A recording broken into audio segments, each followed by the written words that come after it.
أعوذ بالله من الشيطان الرجيم. بسم الله الرحمن الرحيم. ألف لام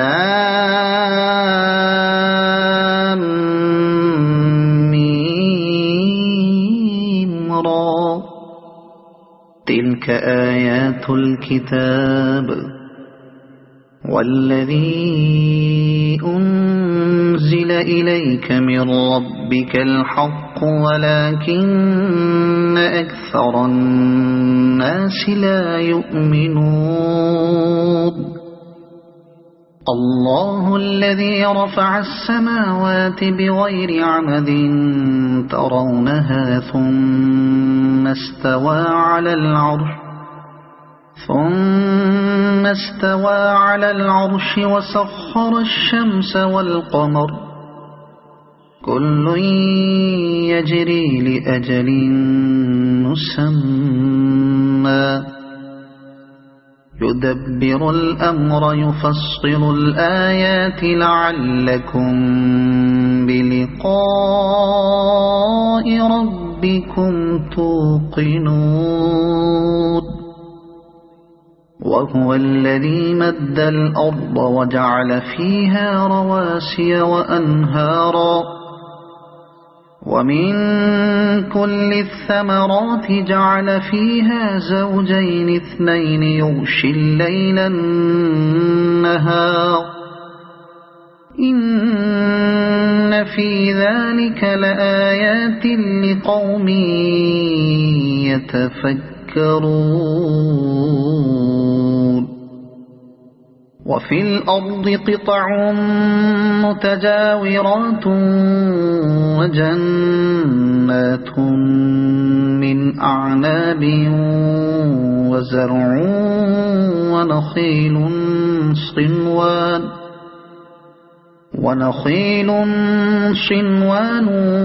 وغير صنوان يسقى بماء واحد ونفضل بعضها على بعض في الأكل إن في ذلك لآيات لقوم يعقلون. وإن تعجب فعجب قولهم أإذا كنا ترابا أإنا لفي خلق جديد أولئك الذين كفروا بربهم وأولئك الأغلال في أعناقهم وأولئك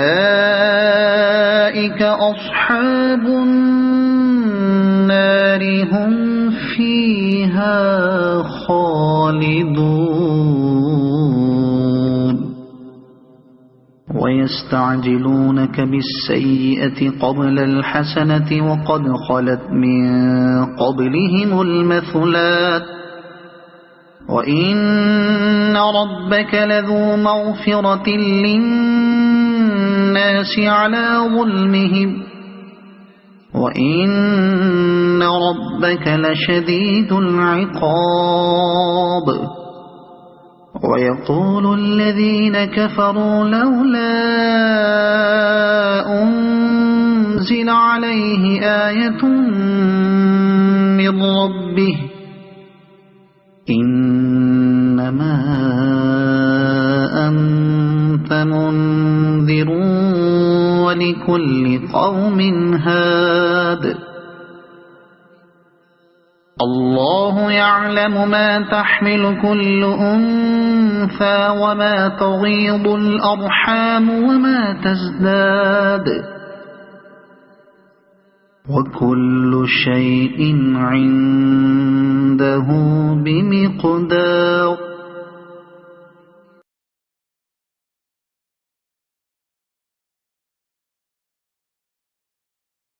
नंबर 13 सूरतुर राद आयत नंबर 1 तर्जुमा अलिफ लाम मीम रा ये कुरान की आयतें हैं, और जो कुछ आपकी तरफ आपके रब की जानिब से उतारा जाता है सब हक है, लेकिन अक्सर लोग ईमान नहीं लाते। नंबर 13 सूरतुर राद आयत नंबर 2 तर्जुमा। अल्लाह वो है जिसने आसमानों को बगैर सुतूनों के बुलंद कर रखा है कि तुम इसे देख रहे हो, फिर वो अर्श पर करार पकड़े हुए है। उसी ने सूरज और चांद को मासहरी में लगा रखा है, हर एक मयाद मुअय्यन पर गश्त कर रहा है। वही काम की तदबीर करता है, वो अपने निशानात खोल खोल कर बयान कर रहा है कि तुम अपने रब की मुलाकात का यकीन कर लो। नंबर 13 सूरतुर राद आयत नंबर 3 तर्जुमा। उसी ने जमीन फैलाकर बिछा दी है और इसमें पहाड़ और नहरें पैदा कर दी हैं, और इसमें हर किस्म के फलों के जोड़े दोहरे दोहरे पैदा कर दिए हैं। वो रात को दिन से छिपा देता है, यकीनन गौर व फिक्र करने वालों के लिए इसमें बहुत सी निशानियां हैं। और ज़मीन में मुख्तलिफ टुकड़े एक दूसरे से लगते लगाते हैं। रंग बिरंगे बागात हैं और खेत हैं, और खजूरों के दरख्त हैं शाखदार, और बास ऐसे हैं जो बेशाख हैं। सब एक ही पानी बनाए जाते हैं, फिर भी हम एक को एक पर फलों में तरतीब देते हैं, और इसमें अक्लमंदों के लिए बहुत सी निशानियाँ हैं। अगर तुझे ताज्जुब हो तो वाकई इनका ये कहना अजीब है कि क्या हम मिट्टी हो जाएंगे तो क्या हम नई पैदाश में होंगे। यही वो लोग हैं जिन्होंने अपने परवरदिगार से कुफ्र किया, यही है जिनके गर्दनों में तौक होंगे, और यही है जो जहन्नुम के रहने वाले हैं, जो इसमें हमेशा हमेशा रहेंगे। और जो तुझसे सजा की तलबी में जल्दी कर रहे हैं, राहत से पहले ही यकीनन उनसे पहले सजाएं बतौर मिसाल गुजर चुके हैं, और बेशक तेरा रब अलबत्ता बख्शने वाला है लोगों के बेजा जुल्म पर भी। और ये भी यकीनी बात है कि तेरा रब बड़ी सख्त सज़ा देने वाला भी है। और काफिर कहते हैं कि इस पर इसके रब की तरफ से कोई निशानी मोजिज़ा क्यों नहीं उतारी गई। बात यह है कि आप तो सिर्फ आगाह करने वाले हैं, और हर कौम के लिए वादी है। और मादा अपने शिकम में जो कुछ रखती है उसे अल्लाह ताला बाखूबी जानते हैं, और पेट का घटना बढ़ना भी हर चीज़ उसके पास अंदाज से है।